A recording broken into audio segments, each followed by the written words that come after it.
Hey, Derek. Good to connect again. Last time, we really laid the groundwork for why this private first approach is so important for building trust. So, to kick things off, I'm curious, how does this model fundamentally change the daily work of an instructional coach? What does that shift from judgment to partnership look like in practice? Yeah, this is an important question because I don't want listeners to think that sound pedagogy outsources the instructional coach. But at the same time, let's recognize maybe the elephant in the room, which is public schools where I work are generally decreasing in enrollment because more and more families are opting for alternative pathways, and that decrease in enrollment also means decreased funding. There's also a teacher shortage nationwide. So most districts have to make a decision. Do we fund and then do we fill a position that is an instructional coach at the risk that we're going to have a full-time classroom position just sit empty, right? So these positions of support, particularly instructional support, are becoming more increasingly rare in school districts. And then what happens as a result of that is, a teacher, a new teacher, veteran teacher, it doesn't matter. Any teacher in the system generally gets, maybe 1 to 2 full observations a year. And if they're lucky, those full observations come with some actionable feedback, or maybe even a sit down with that person where you get to discuss how the lesson went and some of the conclusions or outcomes of that experience. So instructional coaching, first of all, is extremely rare. And even if your district is lucky enough to have those support roles, I want to clarify how sound pedagogy handles that, right? We are not replacing those, but at the same time, we recognize that they are rare. In the event that a district has an instructional coach, and that's been me for 9 years, you still have a powerful seat at the table. In fact, what the system is doing is motivating a teacher to engage in this reflective process. Never before has a teacher been given a system that is extremely clear about what the instructional priorities are across that school or district. Not only are we clear about the priorities, we even develop an evidence index. That is an index that combines 2 critical data points, walkthrough data and this lesson audio analysis, to develop an evidence index. So we're not only telling the teacher, here's what the instructional priorities or expectations are, here's where you are in relation to those expectations, and finally, here's what you can do to close the gap. That clarity ultimately leads to a tremendous boost in motivation, the opportunity to reflect. And like I said, it taps into a drive that teachers have. They want to do better, but so often teachers have no idea what the expectation is. The district's never been that clear about what it is. And even if they are clear about what it is, teachers have no idea where they are in relation to it. So the system is engineered to answer those questions. And we believe that really maximizes the engagement of those teachers in this reflective process. So the coach actually becomes more important in a system like this. They don't get outsourced. They don't get set to the bench, right?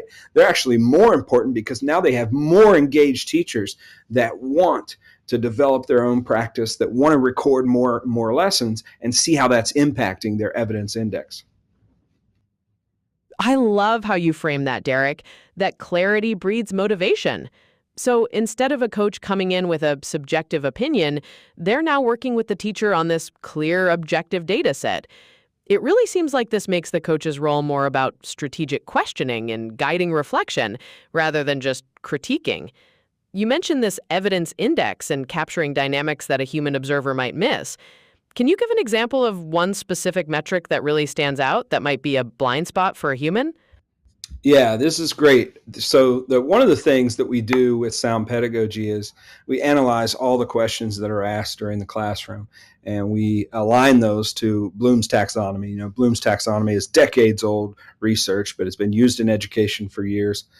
We even filter out non-academic questions. I always say, the beginning of the class period, for example, when someone says, or when the teacher says, "Where's Derek?" and the students say, "He's in the restroom," right? We filter that out. That's not an academic question. But otherwise, teachers do get a report of the breakdown in questioning according to Bloom's taxonomy, and they get a label. Were they high in higher order thinking? Were they low in higher order thinking? Where did they fall? And that metric alone contributes to another card that we produce in a coaching report, which is the cognitive demand index. I'm really proud of this one too. It really measures the cognitive complexity of the classroom and what we were able to capture through that recording. So we're looking at metrics like, were peer responses extended or were they short? How many higher order questions were asked and what was the frequency of those? What was the wait time quality like? What about the student reasoning signals? Were there any signals that indicate to the system that students were really asked to think deeply about something? And that's how we compile our our cognitive demand index. That cognitive demand index sounds incredibly powerful. By breaking down questions by Bloom's taxonomy, you're showing a teacher not just what they asked, but the level of thinking they demanded from students. I can see how that really shifts the coaching conversation toward the quality of discourse rather than just lesson pacing. You You're also right, brought up how because districts can scale this while keeping things private for the teacher. What does that look like, striking that balance between individual growth and system-wide visibility? So you're right. And I want to back up just a moment because this is important. What happens so often in the classroom is teachers, and I'm guilty of it. I think all of us are guilty of it. We fall under this illusion of mastery or illusion of proficiency, or maybe we could just say even an illusion of learning when students are compliant. When we feel that the classroom is quiet or when students are working, that translates to learning. And we know in education that that's not always the case. And it is easy as an educator to fall under this guise, right? That students are learning as long as they're compliant or as long as they're quiet. So we really want the coaching report to go deeper than that, right? We want to analyze those critical questions that were asked. We want to look for signals that indicate students were asked to think at a deep level. Those things are meaningful, and that helps shift a teacher's mindset. Without sound pedagogy, it's easy for them to teach that lesson and then make that conclusion afterwards. Well, kids were quiet. I got done with everything that I had planned to do. Students learned. And we know that that's not always the outcome. We hope it is, but that's not always the outcome. One of the conclusions we can make, though, is that if students were engaged and if they were asked to think at a high level, we know that that leads to learning that sticks. There's science behind the science of learning, and we have a lot of science embedded throughout the platform that helps us make those conclusions. So we look for those patterns, we look for those trends, and we surface that information for the teacher. Right. That compliance trap is a real problem. And showing the patterns of high-level engagement gives teachers a much more accurate picture of what's happening.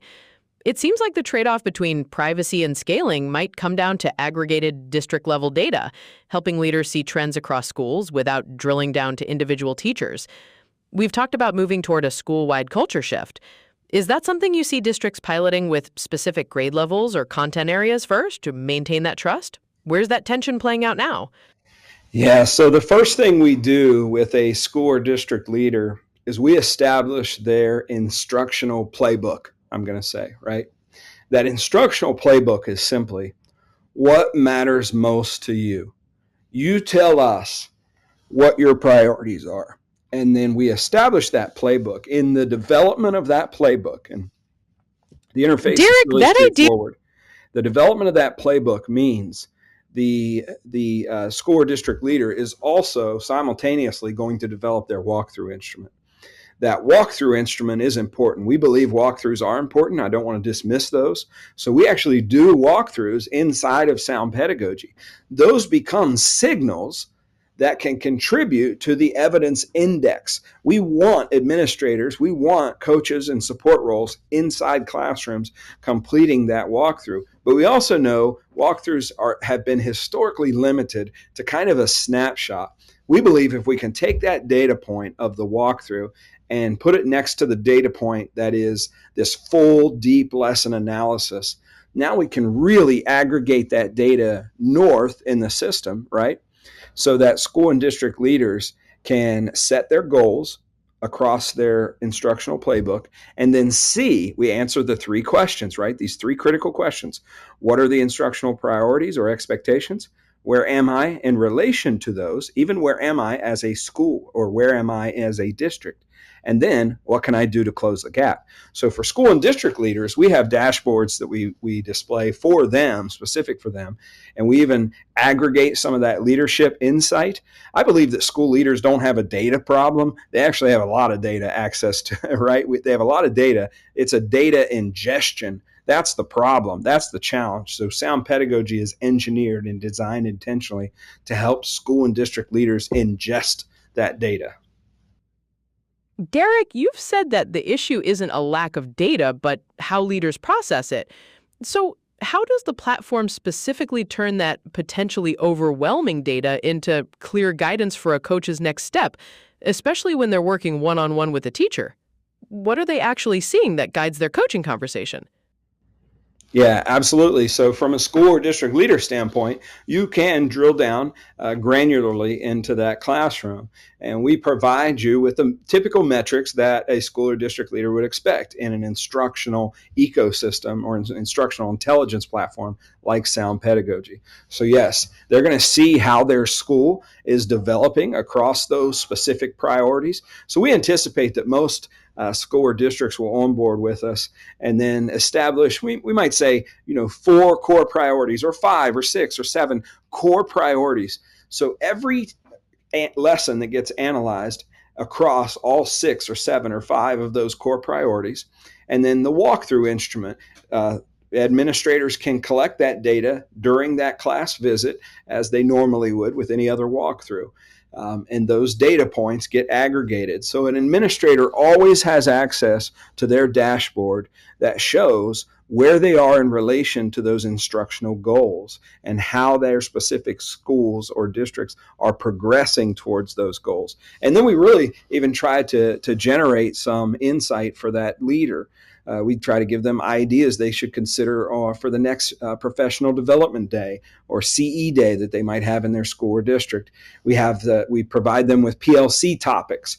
Lots of schools still have time where teachers share a common planning period or data team meeting or PLC time, and we want to arm that instructional leader with ideas that they can bring to that time so teachers can really look at specific strategies. We even surface those things. We know that sometimes leaders just need access to rich, actionable information. So we want to give them access to specific strategies so they know how to raise the bar across their school or district. It sounds like that provides a real bedrock for those PLC discussions, moving past general observations to concrete classroom trends.